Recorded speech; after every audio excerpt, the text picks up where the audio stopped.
Hi, welcome. I'm Maria from Read Fine Books. Look at my mug. It says, Un día sin ti es más triste que un mes sin datos. Do you know what that means? Comment down below if you do. Today we are discussing to hustle or not to hustle. I was thinking a lot of how the world has changed in the last 2 years and how people have started searching for meaning outside of work, and how hustle culture is now deemed to be very toxic. This led me to think I really need to read a book about hustling in the old days. 6 years ago, more exactly, which seems old enough. So I've stumbled upon this book by Neil Patel and Patrick Vlaskovitz and Jonas Koffler. They wrote this book, and it is a great book to teach you how to work harder and smarter. Stories and examples in this book show you how a series of various projects you undertake the course of your life will help you in very unexpected ways. So, I am a naturally very lazy person. For me, this book is a push to work, to take action.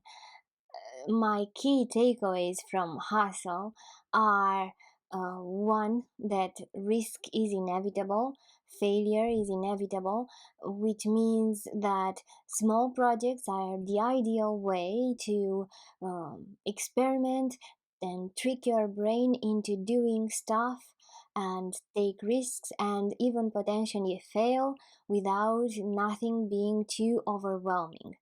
So the experience you gain finishing projects this way is invaluable.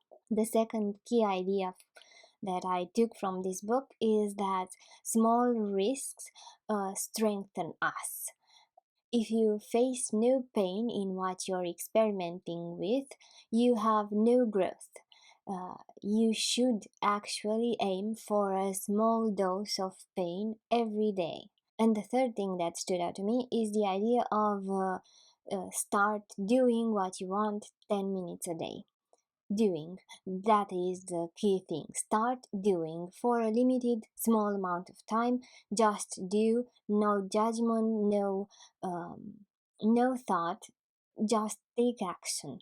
And these three things really help a lazy person like myself to get into the things, get into doing and experiment it. They push you a little bit. What I didn't like about this book is what I don't like about most self-help personal development books, and that is the stories. They are always very thought out. These stories prove their point, and of course, you occasionally learn something from them, but they are so many.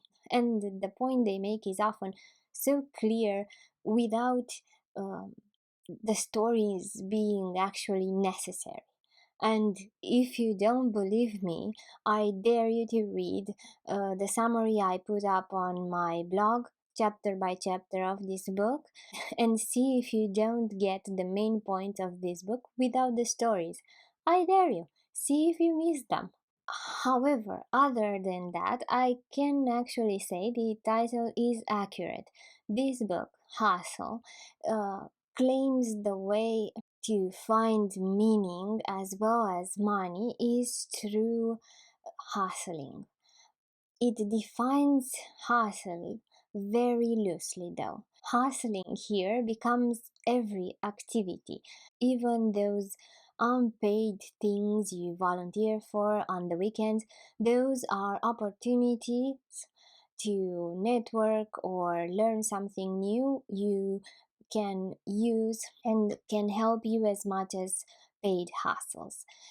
So, as this book sees it, everything is a hustle. And perhaps Perhaps that is the main problem with hustling. There is no real downtime, not when you are always focused on opportunities at work and outside of work, not when for every interaction you have, you think, how can this person serve me? Or not even when you think, how can I serve this person with no ulterior reason? Because it actually makes the interaction artificial and shallow. The message of this book is not wrong. However, it is not completely right either. Hustle culture views work as the valuable thing you bring to society. You need to do more than just existing to be valuable to society. That is the main point, and that is the main problem, because work is one way to bring value. It is, however, not the only way to bring value. However, the book doesn't talk about that. This is what we understand from the way society is organized right now.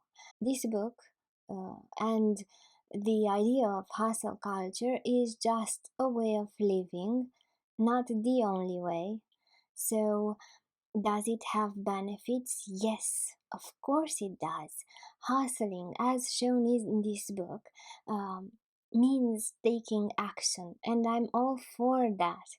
Finishing projects, discovering new talent, diversifying your interests, landing a job or a promotion, everything through projects you get involved in, you're passionate about things you do every day at your main job and outside of it. And these things lead to experiences that enrich your life. And I actually love this idea. It focuses on taking action and taking risks, and I see it as a very positive thing. So, when does it all become negative? It's simple when you don't periodically stop to assess what you're doing.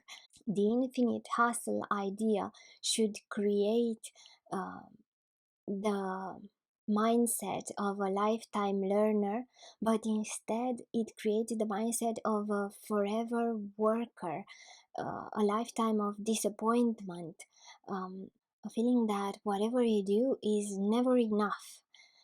So instead of curiosity and excitement with each project, you start feeling dread, and you start feeling tired of starting all over, and that that is sad. The solution, as I see it, would mean to stop more and do nothing. However, this book says this as well. It has a small chapter dedicated to um stopping and reassessing and charging your batteries. So I have no idea when this became forever overworking. Perhaps, I guess, that part of stopping, we just never heard it because our society made too much noise for us to hear it. So, hustling is not the problem, not with the right approach. I see overworking the problem, not thinking the problem, not taking a break the problem. So don't think hustling is toxic. Just approach it with a different mindset. Approach it like you would approach a book, with excitement and interest and curiosity.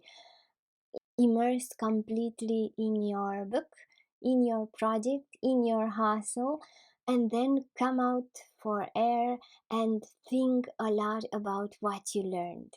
That is the main thing I think I want to implement more as well. Just put a lot more thought into what I learned and what my next project or next adventure should be.